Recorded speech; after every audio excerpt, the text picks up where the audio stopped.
So stand by. Good morning again. This is Gil Cargill, and welcome to my webinar called Building a World-Class Sales Force. As you can see by the tagline on this opening slide, I'm introducing a concept called the new math of sales excellence. In the next 30 or 35 minutes, I'm going to show you a breakthrough in the process of managing salespeople and sales forces. I'm going to show you how a salesman or woman can manage themselves to optimum levels of success without injecting any of the normal sales skills training concepts or terminology. I'm going to debunk some myths right away. There are people that say that you should learn how to get to know very quickly. Well, I would rather find the people who want to say yes and avoid wasting the time to get to know. There are a lot of cliches flying around, especially at this time of year. At the end of a particular sales year, managers will say to their team, we've got to work harder next year, or we have to work smarter. Or salespeople will say, we need to work harder or work smarter. But the problem with both of those statements is they infer that someone was lazy this year and won't be lazy next year. Or even worse, someone was less than intelligent this year, but magically they'll become brilliant. You see, we're assuming the problem is the people, and I believe the problem is the process. We're not going to try to get luckier. We're not going to lower our prices because that damages profits. And we have the old cliches, and I was actually trained with the one on the next to bottom line. When I was a rookie at IBM, we had the phrase, calls plus demos equals sales. And as my tagline says, sales is still a numbers game, but gang, the numbers have changed. If we can change the way we view those numbers, you can and will dramatically improve your ability to produce revenue. The last and the worst one, especially for a small to medium business, is the cliche that says we're going to grow sales by putting more feet on the street. That essentially means we're going to spend more money. Now, if you're looking for a way to manage sales more predictably, the one thing I want you to do is start viewing your sales as a manufacturing process. You see, what we do in my profession, selling, is we manufacture relationships. And as soon as you look at sales as manufacturing, then you can understand that there's a process involved. And once you understand that there's a process involved, then it becomes very clear that that which is measured can be managed. And when it's managed, it's predictable. In other words, if you're not managing the quantity and quality of activity that produces predictable and profitable revenue, then you are at one level or another causing yourself to get blindsided. Now, traditional sales training generated $6 billion in revenue 2 years ago. Unfortunately, during that same time period, productivity of the traditional sales force went down by 2%. So clearly, we're spending money doing the wrong thing. I believe it's because we're focusing on sales skills, not on the process. Skills training just doesn't work. We all know that. As a matter of fact, studies have proven that the lifespan of an average skills training engagement is 5.3 weeks. In other words, for 5.3 weeks, you get a productivity increase. But then we human beings rubber band back to doing what we were doing before the training started. Skills training works for rookies, but it doesn't work to dramatically improve the effectiveness of senior skilled people. That's because we humans hit what I refer to as a proficiency plateau. If you've ever tried to learn how to play golf, you know that along the way to becoming pretty proficient, there are several plateaus that can be pretty frustrating. A lot of salespeople say, I've been there, done that. I went to that training. And the real problem is sales skills training assumes that the people are the problem. And it doesn't address the real problems. The problem is the process, not the people. Skills training isn't reinforced, and it fails when management's not involved. And that's no one's fault other than our academic community. You see, as of today, to the best of my knowledge, there are about 18 universities that offer a diploma in selling. Many of them talk about consumer packaged goods selling, which isn't what we focus on. And there are only 3 universities that offer a degree in sales management. The Consequently, entrepreneurs are forced to catch as catch can, and we all are trying to develop a better or more effective way to sell and to manage the sales process. Now, in my lifetime, the buying process has changed dramatically. I joined IBM in 1970, and the way buyers behaved back then is dramatically different from what we're seeing today.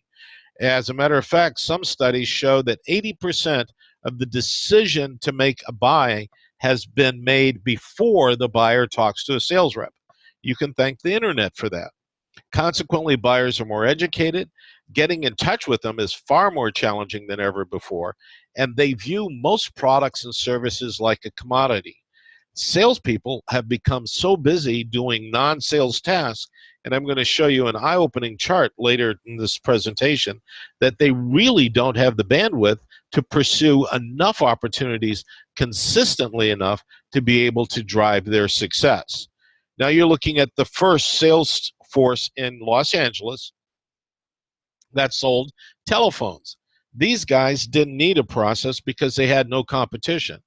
But knowing the kinds of companies that are on today's webinar, I know that you have a ton of competition. In many cases, you're selling the same product that one of your competitors is selling if you're a reseller, for instance, of a major manufacturer's brand.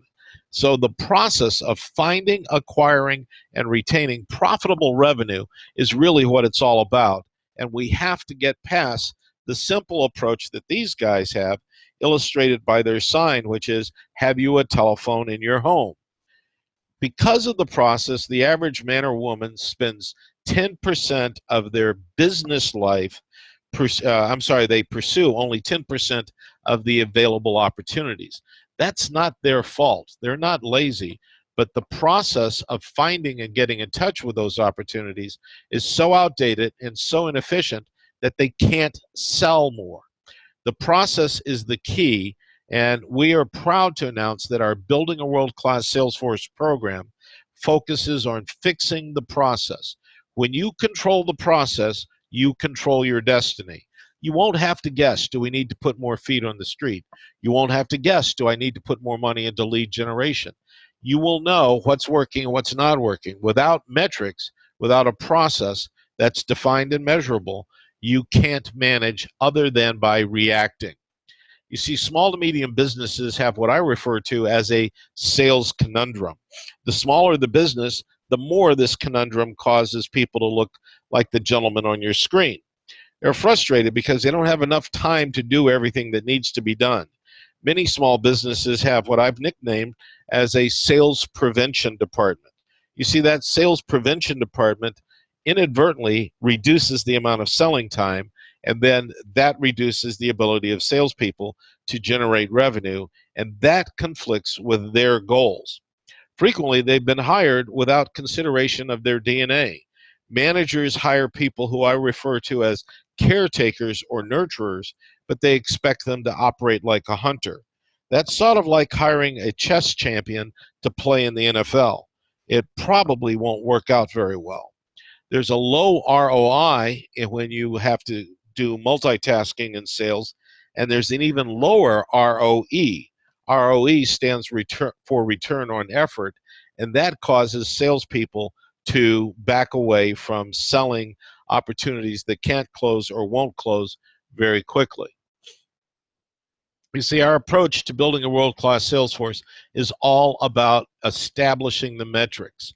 If you aren't managing with metrics, then you are forced to manage with lagging indicators, or you're forced to manage retroactively, or when you're trying to be proactive, the manager literally becomes not much more than a cheerleader.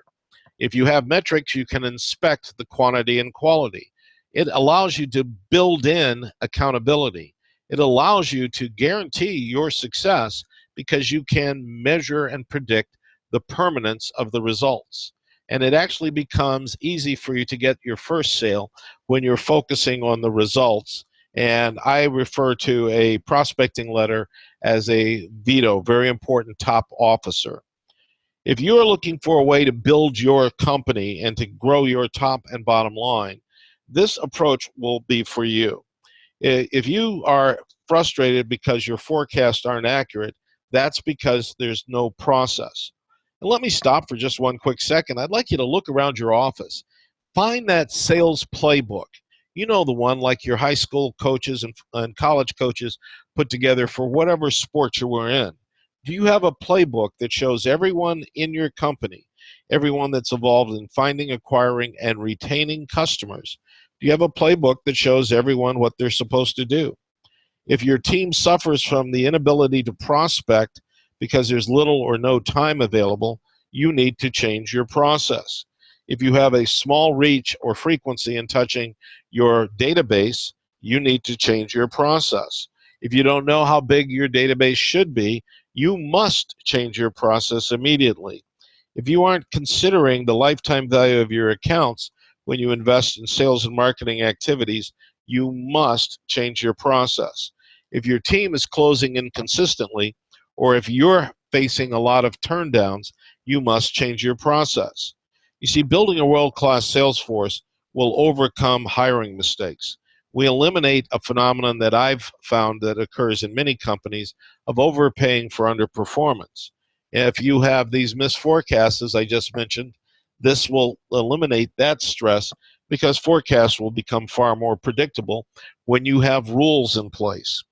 Now, after our session, I'm going to send everyone my sales effectiveness planning guide and a spreadsheet called the Sales Potential Worksheet. I'd like you to fill out the Sales Potential Worksheet. It'll take 3 minutes, and when you do that, I'd like you to see what raw potential exists for your team by changing your processes. Now, when you are operating in a mode of a small to medium business, you probably are asking yourself, what's in it for me? Well, we're going to show you how to build your revenue, build a business, create predictable revenue, avoid bad hires, and get peace of mind regarding your future. So let me ask you real quickly, how much money would you look at coming into your business were you to triple the number of first meetings? And that's a metric that is very important, probably the most important metric for all business-to-business sales forces. Unfortunately, very few business-to-business sales forces establish a first meeting goal as a KPI. What would happen if you doubled the number of quotes, quadrupled the number of relationships? What would happen if every decision in your market, at minimum, considered you? And have you found that playbook yet? If you're like most business executives, you don't have a playbook. Unfortunately, that then forces you to essentially say, go get them, Bubba or Bubette, to your team. That forces you to be a cheerleader. What would happen if all of your leads were pursued perpetually, unlike what the Sales Lead Management Association tells us, which is 87% of business-to-business generated leads are abandoned prematurely? Do you know what the KPIs are for predictable success? How many phone calls do I need to make to get an appointment? How many first meetings do I need to get one new account or one new order from an existing account?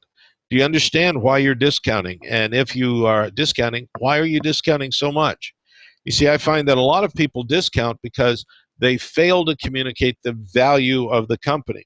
So a quick tip, as soon as you're done with today's webinar, ask yourself and or your team, what does it cost one of your prospects to say no to the opportunity to do business with you? Let me repeat that. What's the cost to one of your prospects of saying no to the opportunity to do business with you? If you say nothing, then flip that coin over, because that indicates to the customer that they get nothing when they say yes. You see, too many of us confuse that with the price issue. Your prices are rarely too high, but your prospect's perception of value is frequently too low. Do you know how many hours of selling time it takes to get one new account? Do you know how much selling time is even available and what your conversion percentages are? Now, one of the things I like about the new math of sales excellence is I focus on 5 levers and only 5. When we build a world-class sales force, these are the 5 metrics that must be managed. If you want to manage your team more proactively in 2016 than you did in 2015, get control of these 5 levers and improve them slightly. If you improve each of these 5 things by only 5%, in the aggregate, you will get a 36% increase in your top line. So the levers are number of first meetings. How many first meetings are in your calendars today? How many should be there? How many dollars are involved in each transaction? Margin dollars, ideally. What is your conversion ratio? How long is your sales cycle? And how much selling time is available? So can you increase your number of first meetings by 5% every month for the next year? Can you increase the dollars per transaction by 5%?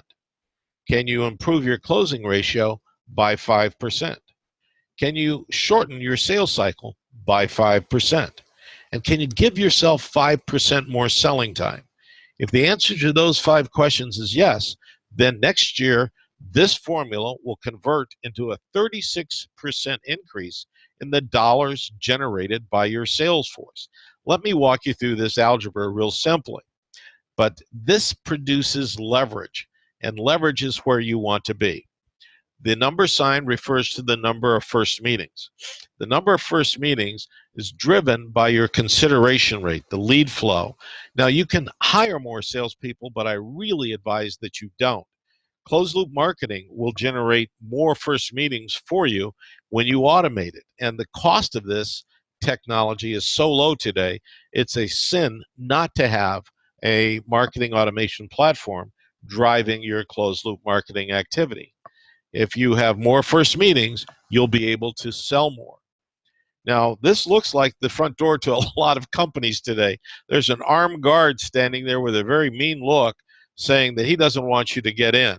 You see, the challenge today has come about because secretaries no longer exist. The internet is causing customers to get experience about their products before they talk to people. Voicemail is another gatekeeper, and the decision makers of today really have a much higher workload than ever before. I can recall the fact that decision makers could make decisions and make commitments that would last.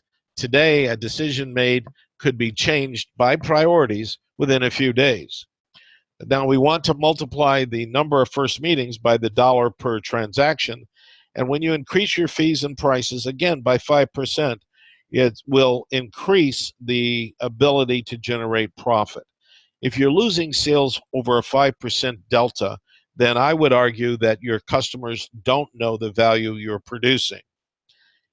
If you're in the demand creation and fulfillment business, you want to accelerate the creation of demand by an approach that generates a no-brainer sense that causes your prospects to say they would be absolutely insane not to consider you. Now, demand fulfillment sales organizations sell things that the customers know they need, like toner, like paper, etc. In those cases, you have to help them understand that you can deliver faster than anybody. Improve your closing percentage by 5% by implementing lead scoring activity through that marketing automation platform. Lead scoring lets you know when a customer is ready to buy based on their behavior and their interactions with your website. If you don't have marketing automation in place, you ought to take a hard look at it. Follow-up is obviously real key. Your fortune's in the follow-up, but too many salespeople don't follow up adequately. Some studies show that 90% of salespeople abandon following up on opportunities before the opportunity is ready to buy. This is why the men and women that I've nicknamed the tenacious 10% are the ones that win most sales. The length of the sales cycle is driven by how many non-sales tasks your team has to execute during the course of closing a deal. The sales cycle, length of it, is impacted by changes in the buying process, marketplace noise, what your salespeople's habits are, what tools they have, what their skills are, and their DNA, and most importantly, competition. The shorter the sales cycle, the more transactions can be done per calendar year. Let's take a look at the math. Excuse me. There are 173 selling hours per month. That's about 1,990 hours per year. That's finite. Now, some people say they can add some time, but this is time when your customers are available. Before you shorten the sales cycle, let's hypothetically assume that it takes 100 hours per sale to get a new account or a new order from an existing account. That means you can do that 20 times per year. After you shorten it by implementing the Building a World-Class Salesforce process and utilizing the new math of sales excellence, your sales cycle is now 75 hours of selling time. And that allows you now to get 26 deals per year. So can we reduce that time? And one way to do that is to take a look at the FTE, full-time equivalent. Now you're looking at a pie chart that I promised to share with you a little bit ago, and it shows that 34% of the average salesperson's day is spent doing administrative tasks. 29% is spent between prospects and customers. If we were to eliminate all of the administrative tasks and assign it to selling tasks, that would have the impact of more than doubling the team without hiring any additional salespeople. That's what I mean by full-time equivalency. Now, one of the things that you'll get in your kit that we send you after our today's webinar is a time and task analysis. I'd like you to run that so that you can take a hard look at what really is slowing your team down. It allows you to separate sales tasks from non-sales tasks. It allows you to estimate the dollar impact of those tasks, and hopefully you'll be able to apply my rule, which is let's assign the lowest value task to the lowest cost employee. When those things are mathematically processed based on 8th grade algebra, the dollars produced will go up by 36%. As you build a world-class sales force, you're going to avoid these problems, and they're worth repeating. Most importantly, you'll stop overpaying for underperformance. Your forecasts will no longer be surprises, and you will have less management stress. It's all about implementing systems, and the new math of sales excellence combines with the Building a World-Class Salesforce program to let you avoid working harder. You can do all of these things on your own, or you could take advantage of our offer to participate in our online workshop. We're going to help you establish leading KPIs, key performance indicators, that will give you insight into your future. It's all about implementing process-driven sales management. Some of you may know that I have over 500 Vistage talks under my belt, that I've done thousands of training sessions with tens of thousands of salespeople, and that's how I've developed the new math of sales excellence. Our course, Building a World-Class Salesforce, takes about 12 hours. It's delivered online, and myself and my coaches are available to help you implement it. You have phone and web access at all times, and our goal is to help you get the future that you deserve. You'll learn how to use the course. You'll have a toolkit with all the templates, forms, samples that you need. You'll have an introduction to the new math and techniques to improve all of the metrics that I just went through. You'll be able to grow and maintain your existing accounts. Most importantly, once you start looking at selling as a process of manufacturing mutually beneficial relationships with your customers, then you will have the success you deserve. So let's move forward and understand that it's not your people, it is your process. Let's fix the processes and you'll get the results that you deserve. I want to thank you for your time and your attention, and if there are any questions, please raise your hands. Well, it looks like we're good to go. So keep your eyes on your email and we'll send you all the information I just promised. Have a great day and good luck and good selling.